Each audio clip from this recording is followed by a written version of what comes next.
Mesdames et messieurs, ravi de vous retrouver. Bienvenue à cette nouvelle édition de notre programme Midi au Caire et l'édition d'aujourd'hui du mercredi 11 octobre 2023. Nous allons la commencer avec le président Abdel Fattah el-Sisi qui a reçu un appel téléphonique du sultan d'Oman, Haytham Ben Tariq.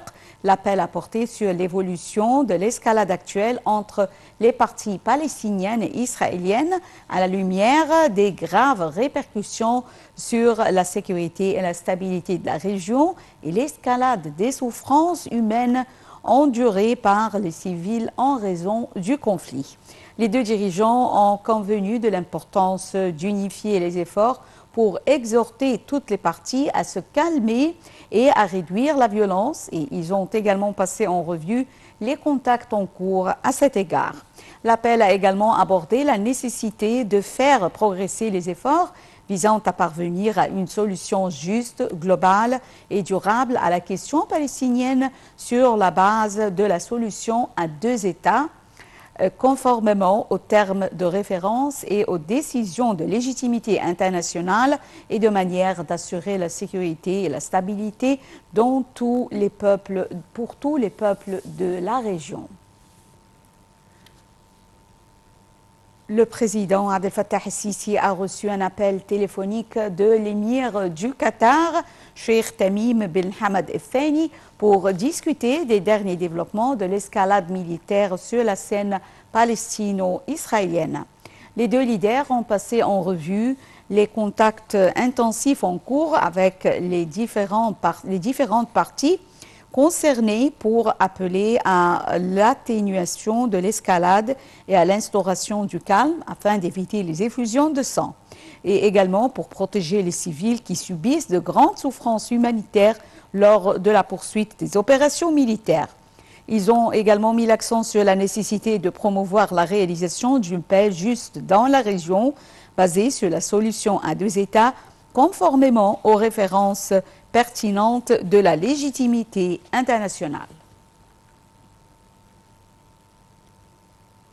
Le président Abdel Fattah el-Sisi a souligné que la sécurité nationale de l'Égypte est sa première responsabilité, affirmant qu'il ne devrait y avoir aucune complaisante ou négligente à l'égard de la sécurité nationale de l'Égypte, quelles que soient les circonstances, et que le peuple égyptien doit être conscient de la complexité de la situation et conscient de l'ampleur de la menace. Le président el-Sisi a déclaré dans ses déclarations que l'Égypte suivait avec l'intérêt l'évolution de la situation dans la région et sur la scène palestinienne, soulignant que l'escalade actuelle est très dangereuse et a des répercussions susceptibles d'affecter la sécurité et la stabilité de la région. Le chef de l'État a ajouté que l'Égypte intensifie ses contacts à tous les niveaux pour mettre fin au cycle actuel d'affrontements militaires, pour épargner le sang du peuple palestinien et pour protéger les civils des côtés palestiniens et israéliens. Le président el-Sisi a souligné qu'une paix juste et globale, basée sur la solution de deux États, est le moyen de parvenir à une sécurité réelle et durable pour le peuple palestinien, et que l'Égypte n'abandonne pas ses engagements envers les questions arabes, en particulier la cause palestinienne. Et passons aux territoires occupés où le bilan de la guerre entre Israël et le Hamas a continué aujourd'hui de s'alourdir de façon vertigineuse avec des milliers de morts recensés au total 4 jours après l'attaque lancée par le mouvement palestinien depuis Gaza. Des frappes israéliennes nocturnes ont fait au moins 30 morts dans l'enclave palestinienne, touchant des dizaines de bâtiments d'habitation, des usines, des mosquées et des magasins, selon le gouvernement du Hamas. Le point.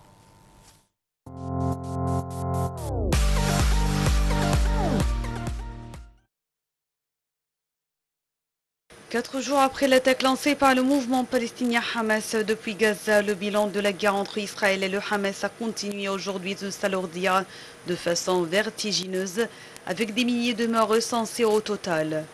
Selon un responsable du gouvernement du Hamas, au moins 30 personnes ont été tuées et des centaines de blessés par des centaines de frappes aériennes israéliennes dans la bande de Gaza dans la nuit dernière. Les frappes ont touché des dizaines de bâtiments, d'habitations, des usines, des mosquées et des magasins, selon le chef du bureau des médias du gouvernement du mouvement Hamas.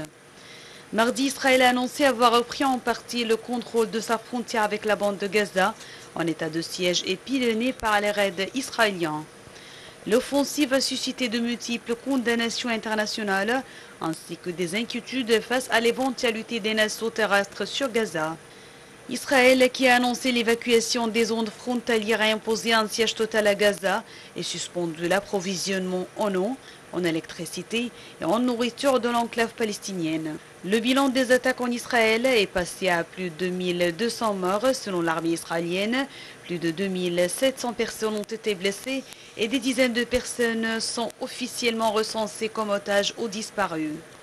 Du côté palestinien, 900 personnes sont mortes et plus de 4500 ont été blessées selon les autorités locales.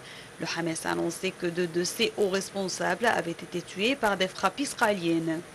L'armée israélienne a annoncé en outre mardi avoir récupéré les corps de 1500 combattants du Hamas dans les zones voisines de Gaza.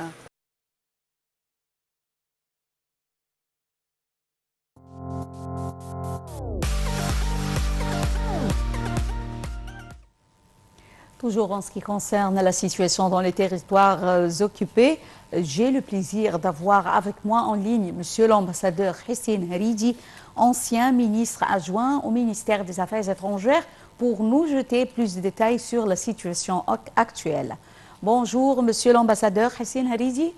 Bonjour madame. Bonjour. Alors que l'escalade meurtrière dans les territoires palestiniens occupés se poursuit, les démarches diplomatiques de l'Égypte s'accélèrent au niveau régional et également international pour éviter l'effusion de sang davantage. Alors, veuillez nous donner plus de détails sur les contacts intensifiés qu'a mené le président Abdel Fattah el-Sisi et le chef de la diplomatie Sameh Choukri pour résoudre cette question et retourner au calme. Certainement, c'est une crise majeure qui sévit au Moyen-Orient à la lumière de l'agression israélienne contre la bande de Gaza, ainsi que le siège total, le blocus total sur 2,4 millions Palestiniens, des citoyens arabes, musulmans et chrétiens confondus dans la bande de Gaza. De force, par les contacts, comme vous venez de le dire, le contact entre le président Sisi avec ses homologues arabes et étrangers, ainsi sur le niveau du ministre des Affaires étrangères, les contacts se multiplient de la part de l'Égypte pour mettre fin à cette agression-là et pour prévenir une escalade majeure, une escalade régionale majeure au Moyen-Orient. Dans ce contexte, des contacts sont en cours entre l'Égypte, les États-Unis et le gouvernement israélien pour ouvrir des corridors humanitaires, entre guillemets, pour qu'on puisse acheminer des produits militaires ainsi que de l'eau, de l'essence et des produits alimentaires aux Gazaouis. Espérons que ce contact va réussir et que ces corridors humanitaires vont être établis dans les plus brefs délais. Oui. Monsieur l'ambassadeur Hissène Haridi, avec l'intensification sans précédent des bombardements de l'armée israélienne sur la bande de Gaza, tous les regards se tournent vers le Caire, le médiateur incontournable à chaque nouvelle flambée de violence. Alors, veuillez commenter sur cette médiation? Ouais, l'Égypte, certainement, étant donné le traité de paix avec Israël et ses contacts réguliers avec la résistance palestinienne dans la bande de Gaza et le pays le mieux placé pour faciliter le dialogue indirect entre les deux parties. Dans ce contexte-là, l'Égypte a déjà réussi dans le passé depuis 2008, en 2008, 2011, 2014, 2021, a réussi dans ces médiations pour mettre fin aux agressions israéliennes périodiques contre la bande de Gaza, sous certainement différents prétextes. Mais voilà, dans ce contexte-là, l'Égypte joue le même rôle aujourd'hui, avec certainement une concertation avec d'autres pays et d'autres puissances qui partagent avec l'Égypte une préoccupation et un intérêt grandissant pour prévenir une escalade régionale. Oui. Le ministère des Affaires étrangères, ou plutôt le ministère égyptien des Affaires étrangères, a publié un communiqué direct et fort dans les tout premiers instants de la crise, en mettant garde contre le fait que l'escalade actuelle risque de faire entrer toute la région entière dans un cercle vicieux de tension. Alors, on a également appelé les acteurs internationaux impliqués dans cette crise à déployer plus d'efforts et à intervenir pour arriver à la solution de cette crise. Alors, quelle était la réaction des pays actifs envers cet appel? Non, certainement, dans ce contexte de l'intérêt général partagé par la communauté internationale pour mettre fin le plus tôt possible à cette agression israélienne. Et tout le monde aujourd'hui, est conscient des enjeux majeurs dans si ces bombardements et si l'armée israélienne va envahir la bande de Gaza, la communauté internationale est consciente des enjeux majeurs là-dessus. Alors c'est pour cela que ces contacts s'intensifient et espérons que le gouvernement israélien va entendre raison et va s'arrêter là. Je tiens à vous remercier infiniment, Votre Excellence, Monsieur l'ambassadeur Hissène Haridi, ancien ministre adjoint au ministère des Affaires étrangères, pour ces explications. Et enchaînons cette édition de notre programme Midi au Caire avec le projet de réhabilitation de tramway d'Alexandrie qui est sur le point de voir le jour.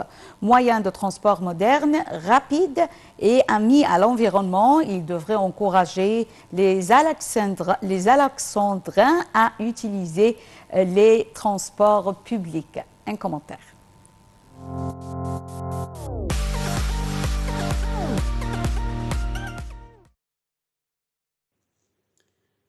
Le feu vert a été donné pour le lancement du projet de réhabilitation du plus ancien moyen de transport public d'Égypte et d'Afrique qui date de 1800, à savoir le tramway d'Alexandrie. Le trajet de ce tramway qui commence à Mahatat al-Raml au centre d'Alexandrie et se prolonge jusqu'à An-Nasr à Victoria est de 14 km.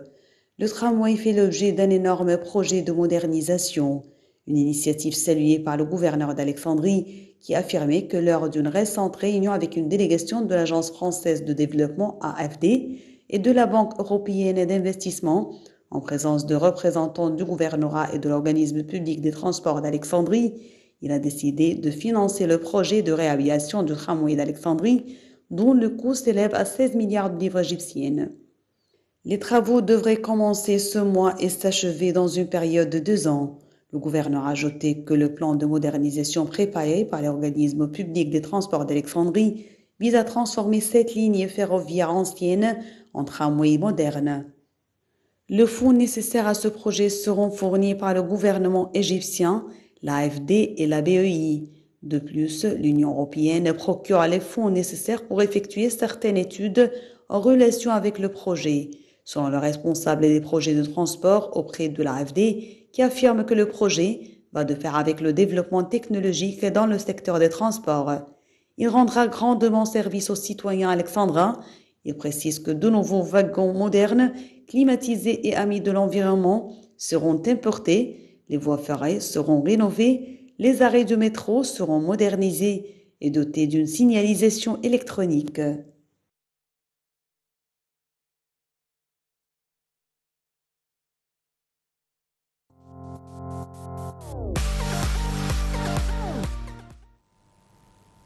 La bibliothèque du monastère de Sainte-Catherine au Sinaï fait l'objet d'un projet de numérisation visant à préserver ses manuscrits d'une valeur inestimable. Sarah Al-Maghrabi nous donne plus de détails.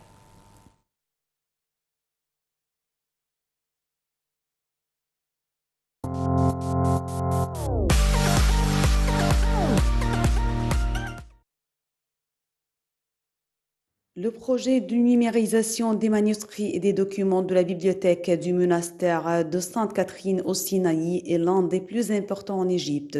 Cette numérisation des manuscrits et des documents du monastère est d'une grande importance pour les archéologues, les chercheurs et le grand public. Elle ouvre de nouveaux chantiers de recherche, offre de nouvelles informations et dévoile autant de secrets. La durée de ce projet, qui vise à la digitalisation de tout le contenu de la bibliothèque, est de 12 ans si les travaux se poursuivent sans interruption. L'objectif essentiel de ce projet est non seulement de conserver et de préserver ces pièces du facteur temps, mais en plus de créer une base de données en ligne de ces manuscrits pour qu'ils soient accessibles au grand public, souligne un inspecteur en archéologie au département des musées. Il ajoute que c'est la deuxième plus grande ancienne bibliothèque après celle du Vatican, puisqu'elle renferme près de 4500 manuscrits en 12 langues. Les manuscrits grecs et arabes occupent une place considérable dans la bibliothèque. Les manuscrits grecs, au nombre de 2319, occupent plus que la moitié des manuscrits. Cette profusion tient aux moines grecs qui ont fondé le monastère. Quant aux manuscrits arabes, ils remontent aux moines qui ont emmené avec eux leurs codex et leurs manuscrits liturgiques écrits en arabe quand ils sont venus des monastères de la Grande Syrie pour séjourner à Sainte-Catherine.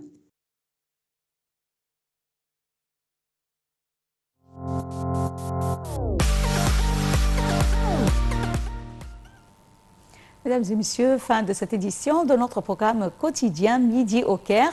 Merci pour votre fidélité à NLTV International.